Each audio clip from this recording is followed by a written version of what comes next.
네, 미국 중앙은행 연방준비제도가 올해 마지막 통화정책 회의를 마무리하면서 3연속 기준금리 인하를 단행했습니다. 워싱턴 연결해서 관련 소식 들어보겠습니다. 정우윤 특파원 전해주시죠.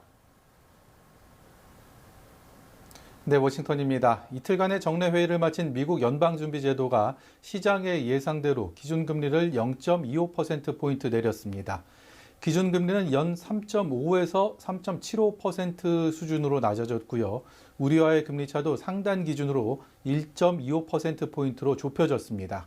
지난 9월과 10월에 이어 이번까지 세 차례 연속 인하인데요. 트럼프 행정부 출범 이후 금리 동결 행진을 이어가던 연방준비제도는 9월 첫 금리 인하를 단행하며 올해 세 차례 인하를 예고했었습니다. 연준은 지난 9월과 마찬가지로 내년 말 기준금리 예상치의 중간값을 3.4%로 제시했는데요.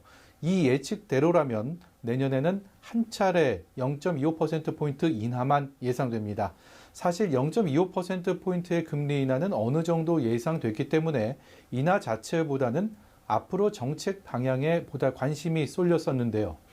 연준이 오늘 내놓은 내년 전망치는 앞으로 보다 신중하고 엄격하게 통화정책을 펴겠다는 의미로 받아들여집니다. 이와 관련해 제롬 파월 연준 의장은 기준금리가 중립금리로 추정되는 범위 안에 있다고 말했는데요. 연준이 지향하는 수준의 금리라는 의미로 다시 말해 내년엔 금리 인하를 장담할 수 없다는 뜻으로도 읽힙니다. 파월 의장의 말 들어보시겠습니다. As I've said before a couple times, we're well positioned to wait to see how the economy evolves. We'll just have to see.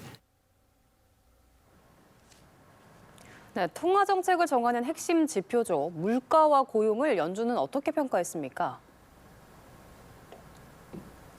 네, 연준은 물가가 여전히 다소 높은 수준이라고 평가했습니다. 경제 전망에 대한 불확실성도 여전히 높은 수준이라고 밝혔는데요.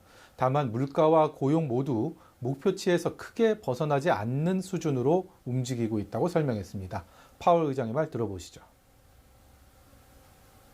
This further normalization of our policy stance should help stabilize the labor market while allowing inflation to resume its downward trend toward 2% once the effects of tariffs have passed through. 내년 경제 성장률은 2.3%로 9월 전망치보다 높았고 올해 예상 성장률보다도 0.6%포인트 높았습니다. 내년 실업률은 지난 9월과 동일하게 4.4%로 인플레이션은 올해 2.9%에서 내년엔 2.4%로 낮아질 것으로 전망했습니다. 네, 결국에 시장의 예상대로 금리가 결정이 됐습니다. 자, 트럼프 행정부에서 주장해온 큰 폭의 인하는 이번에도 없었네요. 네, 그렇습니다. 금리 결정을 위해 연준 이사와 지역 연방준비은행 총재까지 모두 12명의 위원이 투표를 했는데요. 인하 여부와 폭을 두고 이견이 표출되면서 만장일치를 이루는 데 실패했습니다. 12명의 위원 중 3명이 다른 의견을 냈는데 이렇게 갈라진 게 6년 만입니다. 트럼프 경제척사 역할을 하다가 연준에 합류한 스티븐 마이런 이사는 이번에도 금리를 한꺼번에 2단계 내리는 빅컷을 주장했고요.